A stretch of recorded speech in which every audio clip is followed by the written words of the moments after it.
मेरे साथ आप भजन संहिता 3 अध्याय उसकी 7 और 8 आयत खोलें। यहां लिखा है, उठ हे यहोवा, हे मेरे परमेश्वर, मुझे बचा ले, क्योंकि तूने मेरे सब शत्रुओं के जबड़ों पर मारा है और तूने दुष्टों के दांत तोड़ डाले हैं। उद्धार यहोवा ही से होता है। हे यहोवा, तेरी आशीष तेरी प्रजा पर हो। सेला। ये भजन 3 का आखिरी हिस्सा है। इसको हमने 4 हिस्सों में पढ़ा और इस पर विचार किया है।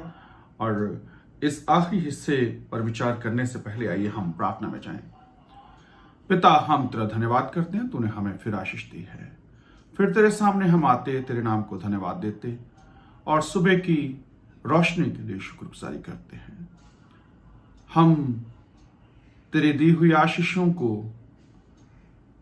का आनंद लेते, तेरे नाम को महिमा देते हैं और विशेष करके तेरे वचन के लिए धन्यवाद देते और प्रार्थना करते हैं कि जब हम इस पर मनन करते हैं तो हम तेरे साथ अपने आप को और जुड़ा हुआ महसूस करें।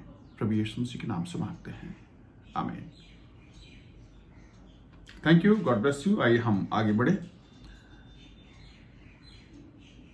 ये भजन परमेश्वर के सामने एक पुकार है। उठ हे यहोवा, हे मेरे परमेश्वर, मुझे बचा ले। जैसा कि हमने पहले शुरुआत में देखा था कि दाऊद जो है वो परेशानी में है, मुसीबत में है और ये उसकी पुकार है कि परमेश्वर उसको बचाएगा। उसका भरोसा परमेश्वर के ऊपर है। असल में जब यहूदी लोग जंग के लिए जाते हैं तो उनका जो नारा होता है वो यही होता है कि जंग जो या युद्ध जो है वो हम अपनी ओर से नहीं लड़ रहे, बल्कि परमेश्वर हमारे लिए लड़ेगा। हे यहोवा, उठ और शत्रु को खदेड़ दे। ये उनका जो युद्ध वाक्य जिसको हम कह सकते हैं कि ये है कि नारा है जंग का ऐलान करते हुए, या जंग का जो नारा लगाते हैं लोग युद्ध में, तो ये नारा उनका था कि हे यहोवा, उठ और शत्रु को खदेड़ दे।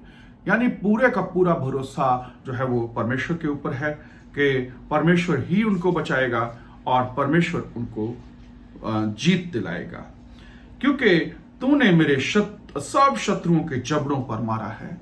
जबड़ों पर मारा है यानी कि जो एक तरह से अगर इसको जंगली जानवर के रूप में देखें, जो शत्रु है वो जंगली जानवर की तरह है और वो किसी भी सूरत में मुझे खा जाने को है।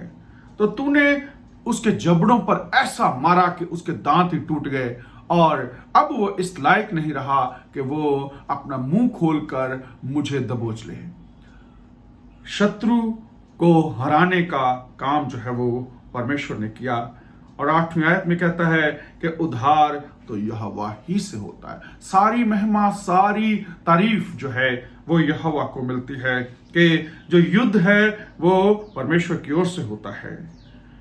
यहां जो 2 आयतें हैं उनमें 3 हिस्सों में अगर इसको बांटें तो 3 हिस्सों में सबसे पहले वो अपने लिए कहता है कि हे यहोवा, मुझे बचा ले। दूसरा, वो शत्रु के लिए कहता है कि शत्रुओं के जबड़ों पर तूने मारा है। यानी जो जंग है या युद्ध है वो यहोवा खुद लड़ता है। अपने लोगों के लिए लड़ाई परमेश्वर खुद लड़ता है और वो इस तरीके से लड़ता है कि शत्रु जो है वो हिम्मत नहीं कर सकता दोबारा से वो अपने उसके लोगों को खाने के लिए या उसके लोगों पर हमला करने के लिए। ये तीसरी चीज मैंने पहले आपसे शेयर की है, जो अभी आपने देखा कि तीसरा हिस्सा जो है वो ये है कि आशीष तेरी प्रजा पर हो। आमतौर पर जब हम प्रार्थना करते हैं तो हम प्रार्थना अपने लिए करते हैं, अपने आशीषों के लिए करते हैं, लेकिन ये भजन जो है ये हमें ये बताता है कि 3 चीजें, अपने बचाव के लिए और शत्रुओं के साथ परमेश्वर के युद्ध के लिए कि परमेश्वर हमारी ओर से लड़े, और तीसरा ये है कि तेरी आशीष तेरी प्रजा के ऊपर।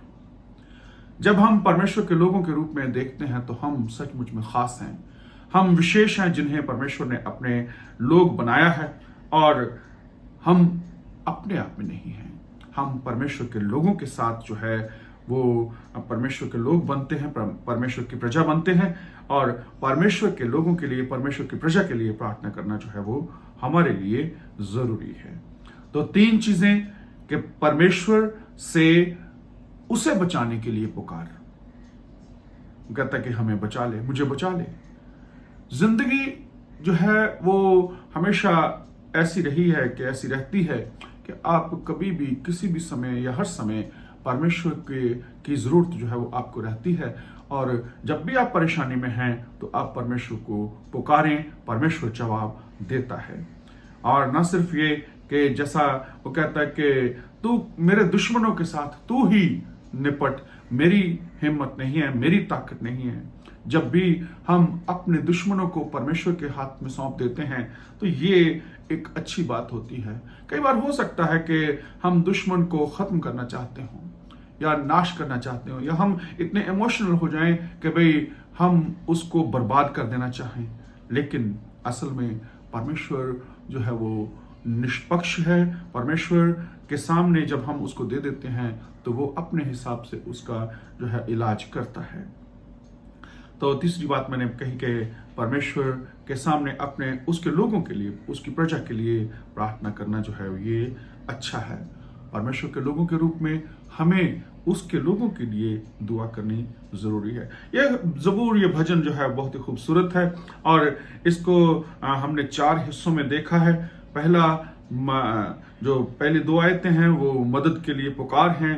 दूसरी जो परमेश्वर की ओर से, यहोवा की ओर से आशीष मिलती है कि भाई परमेश्वर मेरी चट्टान है, उसके ऊपर विचार है। और तीसरा अश्योरेंस है कि मैं लेट कर सो गया और फिर जाग उठा, यहोवा मुझे संभालता है। और लास्ट में 7वीं और 8वीं आयत जो है ये फिर से परमेश्वर के लिए, परमेश्वर की ओर से परमेश्वर के को मदद के लिए पुकार है। Thank you, God bless you all.